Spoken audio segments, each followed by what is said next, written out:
What's going on, Jerome's Minnesota Vikings back at it, practice number 6.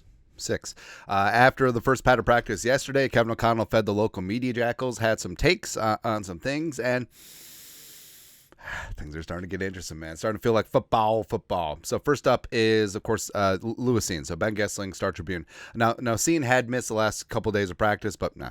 Kevin O'Connell said safety Lewis Cine is dealing with a little bit of a lower leg strain. He'll be rehabbing today and is considered day-to-day.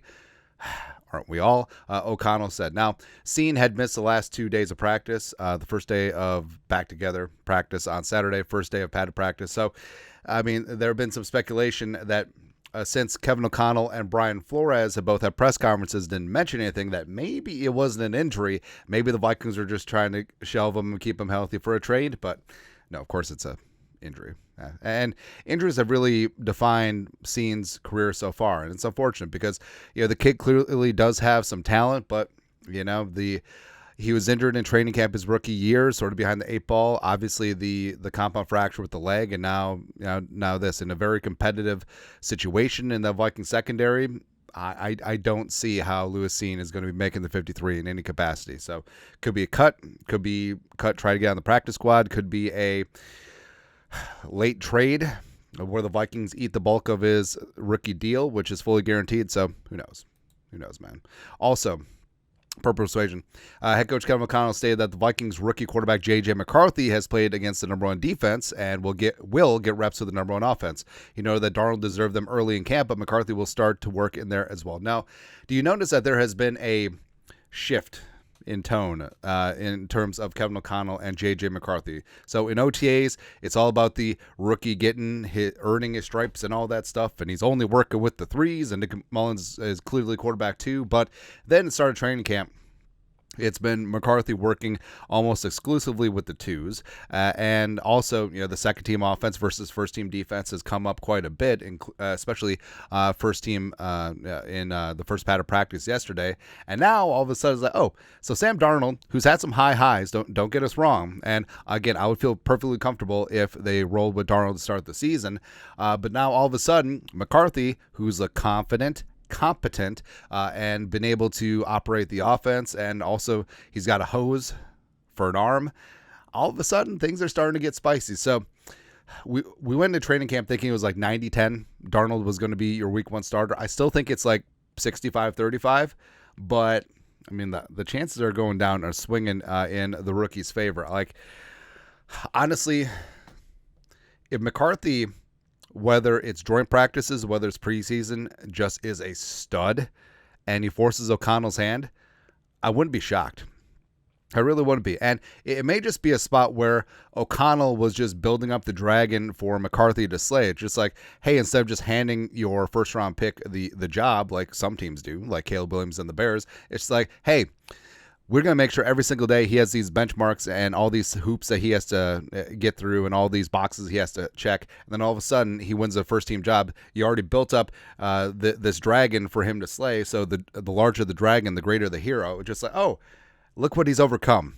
Slinging Sam Darnold and my standards. So it could get interesting. And he was also asked how he's going to split up preseason snaps. He says that he's got a plan for the entire team, so we'll see what happens. Basically, I think what's going to happen, he's alluded to that Mullins doesn't need reps to be effective in his role, which is fine. Don't really need to see Nick Mullins in preseason, but I think a lot of it will be Darnold and McCarthy, and maybe a little bit of Jaron Hall at the tail end of some games. But I think what it'll be Darnold in the first-team offense, McCarthy with the second-team offense for the first preseason game, maybe a little bit of 50-50 with Cristobal with the first-team offense in Game 2, and then preseason Game 3, we'll see what happens. Like, if Darnold has earned the job, then I think you just give the full game to McCarthy. But if it's still a competition, could get interesting, man. Absolutely could. Also, Vikes fan page, Kevin O'Connell on Jalen Naylor securing the wide receiver 3 position. Quote, he needs to continue to continue to doing what he's doing. and continue to show a willingness in the run game. He's doing all of those things like others, and it's all about showing consistency. And Naylor has looked really damn good, both in the first practice Saturday as well as padded practice on Monday. He had a couple of deep touchdowns from Darnold.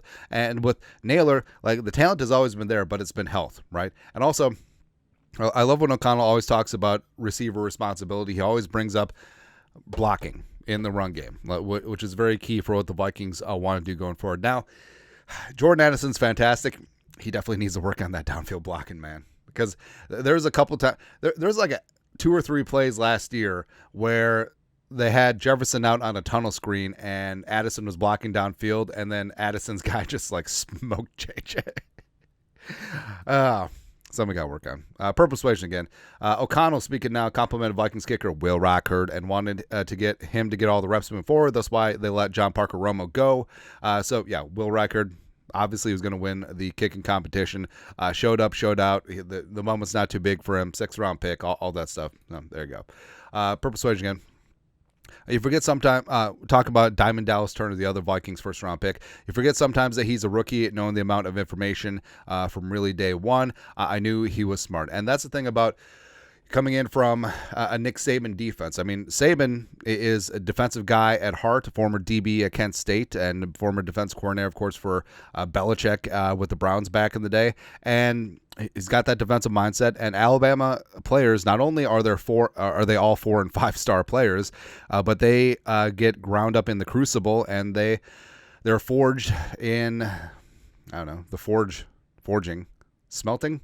I don't know. But, yeah, I mean, that Saban defense was, at Alabama, was more complex than some NFL defenses. So you truly do get a baptism by fire. And Alabama defenders, like, beyond them just being uber talented, I mean, already dealing with a lot of complex schemes and knowing the responsibilities and playing within the framework of a team. Otherwise, Nick Saban's going to chew your ass. I mean, that certainly helps. And I think Diamond Dallas is going to be a day one contributor. I think that he will be the favorite for Defensive Rookie of the Year. The betting markets align with that. And I think that Turner is just going to be really good, man. But it's interesting because, like we said, the shift with O'Connell has definitely changed in terms of the quarterback competition. I think that this is going to be a lot closer than people think. And I'm fine either way. If Darnold starts the season and he has to keep up a high standard, otherwise McCarthy's coming in, he's breathing down his neck, that's awesome. If they want to redshirt McCarthy for a full year because they deem that he needs it, that'd be great too. Although I feel like my expectations for McCarthy, he's exceeded them. Like, he's confident out there. Yes, he makes mistakes. Yes, he has up and downs, but every single quarterback will, especially every single rookie quarterback will. But overall, like, I'm impressed. I'm impressed for the future. The kid's composed.